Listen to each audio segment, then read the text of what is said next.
Assalamualaikum warahmatullahi wabarakatuh. Baiklah, saya akan membahas materi yang pertama, yaitu hadis tentang riba. Riba adalah penetapan bunga atau melebihkan jumlah pinjaman saat pengembalian berdasarkan persentase tertentu dari jumlah pinjaman pokok yang dibebankan kepada peminjam. Secara bahasa, riba bermakna ziyadah. Dalam pengertian lain, secara linguistik, riba juga berarti tumbuh dan membesar. Dalam Ahmad Sarwat LC dalam Kiat Syar'i Hindari Riba menyebutkan riba juga termasuk dalam satu dari 7 dosa besar. Mengenal dosa riba, Rasulullah SAW menjelaskan dalam sebuah hadis berikut ini. Dari Abu Hurairah berkata bahwa Rasulullah SAW bersabda, "Jauhilah orang kalian 7 hal yang mencelakakan." Para sahabat bertanya, "Apa saja ya Rasulullah?" Syirik kepada Allah, sihir, membunuh nyawa yang diharamkan Allah kecuali dengan hak, makan riba, makan harta anak yatim, lari dari peperangan, dan menuduh zina. Hadis riwayat muttafaq alaih. Disebutkan bahwa tidak ada dosa yang lebih sadis diperingatkan Allah Subhanahu wa Ta'ala dalam Al-Quran kecuali dosa memakan harta riba. Bahkan Allah Subhanahu wa Ta'ala mengumumkan perang kepada pelakunya. Hal ini tentu menunjukkan bahwa dosa riba sangat besar dan berat. Rasulullah SAW melaknat pemakan riba yang memberi, yang mencatat, dan 2 saksinya. Beliau bersabda, "Mereka semua sama." Hadis riwayat Muslim. Dalam hadis lain diriwayatkan oleh Aun bin Abi Juhaifah, "Ayahku membeli budak yang kerjanya membekam. Ayahku kemudian memusnahkan alam bekam itu. Aku bertanya kepada ayah mengapa beliau melakukannya. Beliau menjawab bahwa Rasulullah SAW melarang untuk menerima uang dari transaksi darah anjing dan kasab budak perempuan. Beliau juga melaknat penato dan yang meminta tato, menerima dan memberi riba, serta melaknat pembuat gambar." Tingkatan haram dosa riba lainnya adalah setara dengan 36 perempuan pezina, sebagaimana disebutkan dalam hadis riba berikut ini. Dari Abdullah bin Hamzalah Gaisul Malaika berkata bahwa Rasulullah SAW bersabda, 1 dirham uang riba yang dimakan oleh seseorang dalam keadaan sadar jauh lebih dahsyat daripada 36 wanita pezina. Hadis riwayat Ahmad. Hikmah dari larangan praktik riba. Yang pertama yaitu riba meniscayakan mengambil harga orang lain tanpa ganti. Artinya ketika kita menjual barang seharga 1 dirham dengan 2 dirham lalu kita mendapat uang tanpa kompensasi sebesar 1 dirham. Itu berarti kita telah merampas harta untuk kebutuhan orang lain. Seperti dalam hadis riwayat Ahmad dan Tirmizi, kehormatan harta orang muslim itu sama seperti kehormatan darahnya. Maka dari itu, mengambil harta yang lain tanpa ganti atau kompensasi adalah perbuatan yang dilarang Allah Subhanahu wa Ta'ala. Yang kedua, bergantung pada riba hanya akan menghalangi manusia dalam bekerja. Dengan riba, seseorang akan merasa tidak perlu bekerja lagi karena akan mendapat uang kompensasi tanpa harus lelah-lelah bekerja. Padahal harta tak akan bisa didapat selain dengan cara bekerja, berdagang, berproduksi, dan membangun. Karena itu, tidak diragukan lagi bahwa riba dapat berpengaruh terhadap status ekonomi seseorang. Yang terakhir, yaitu riba akan memutuskan kebaikan antar sesama. Dengan riba, seseorang akan merasa senang dengan memberikan pinjaman dan dikembalikan dengan jumlah yang lebih besar. Itulah mengapa riba itu diharapkan dalam Islam. Belum lagi jika riba itu dihalalkan, maka akan lebih banyak korban yang tidak lagi peduli dengan tindakan tersebut. Namun, aspek tersebut masih bisa ditoleransi dan juga diterima aspek moral. Baiklah, saya akan menjelaskan materi yang kedua, yaitu hadis tentang jual beli. Definisi jual beli merupakan gabungan dari kata al-bai atau menjual dan syir'a atau membeli, karena adanya keterlibatan aktif antara dua belah pihak yang melakukan transaksi jual beli.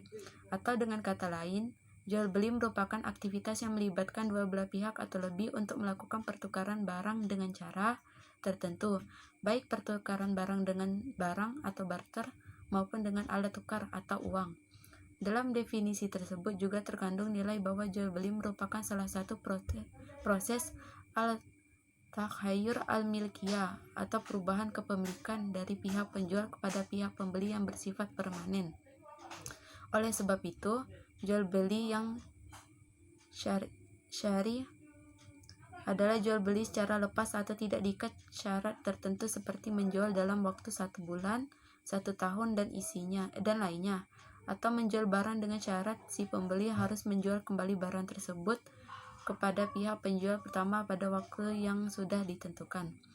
Dalam hadis juga disebutkan dari Hakim bin Hazim, Nabi Shallallahu Alaihi Wasallam bersabda, orang yang bertransaksi jual beli masing-masing memiliki hak khiyar atau membatalkan atau melanjutkan transaksi selama keduanya belum berpisah.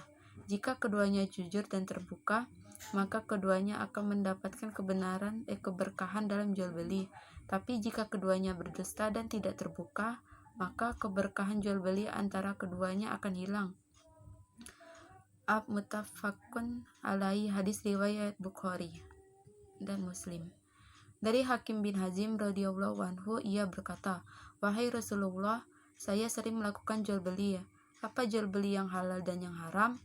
Nabi Shallallahu Alaihi Wasallam bersabda, "Wahai anak saudaraku, bila engkau membeli sebuah barang, janganlah engkau jual sebelum barang tersebut engkau terima." Hadis riwayat Ahmad. Kemudian secara dalil ijma, para ulama sejak zaman Nabi sampai sekarang sepakat bahwa asal muasal jual beli secara umum hukumnya adalah mubah atau diperbolehkan selama tidak bertentangan dengan syariat Islam.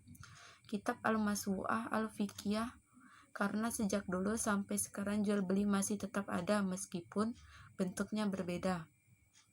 Asalkan dengan syarat bahwa dalam jual beli ini mengikuti syariat, syarat sah dan rukunnya yang sudah diatur dan ditentukan porsinya dengan agama Islam. Ringkasnya, hukum asal jual beli itu halal, namun hukum tersebut bisa keluar dari hukum asal jika terdapat hal-hal yang dilarang dalam syariat. Hikmah jual beli. Sebagaimana dijelaskan di atas bahwa melaksanakan jual beli tentunya adalah hal yang tidak dilarang oleh agama Islam. Untuk itu, ada hikmah yang dapat diambil dan dirasakan jika dilakukan aktivitas jual beli. Islam pun memberikan penjelasannya dalam Al-Quran. Yang pertama, mencari dan mendapatkan karunia Allah. Hai orang-orang beriman, apabila diseru untuk menunaikan sholat Jumat, maka bersegeralah kamu kepada mengingat Allah dan tinggalkan jual beli, yang demikian itu lebih baik bagimu jika kamu mengetahui. Apabila telah diturunkan sholat, maka bertebaranlah kamu di muka bumi dan carilah karunia Allah dan ingatlah Allah banyak-banyak supaya kamu beruntung. Quran Surah Al-Jumu'ah ayat 9-10. Ayat di atas menjelaskan bahwa manusia harus mencari karunia Allah di muka bumi. Hal ini tentu saja bagian dari kebutuhan hidup manusia dan menjalankan aktivitas sehari-hari. Untuk itu, jual beli adalah salah satu alat atau proses agar manusia menjauhi riba. Sesungguhnya Allah jika mengharamkan atas suatu kaum makan sesuatu, maka diharamkan pada hasil penjualnya. Hadis riwayat Abu Daud dan Ahmad. Yang ketiga yaitu menegakkan keadilan dan keseimbangan ekonomi. Hai orang-orang yang beriman, janganlah kamu saling memakan harta sesamamu dengan jalan yang batil, kecuali dengan jalan perniagaan yang berlaku dengan suka sama suka di antara kamu. Quran Surat An-Nisa ayat 29. Yang terakhir, menjaga kehalalan rezeki. Dengan melakukan jual beli, maka kita bisa menjaga kehalalan rezeki. Tentu saja bagi yang melakukan penipuan atau pelanggaran jual beli akan membuat rugi diri sendiri. Hal ini sebagaimana disampaikan dalam sebuah hadis, seorang muslim adalah saudara bagi muslim yang lain. Tidak halal bagi seseorang muslim menjadi barang dagangan yang memiliki cacat kepada saudaranya sesama muslim, melainkan ia harus menjelaskan cacat itu kepadanya. Hadis riwayat Ibnu Majah. Sekian dari penjelasan saya, kurang lebihnya mohon dimaafkan. Wassalamualaikum warahmatullahi wabarakatuh.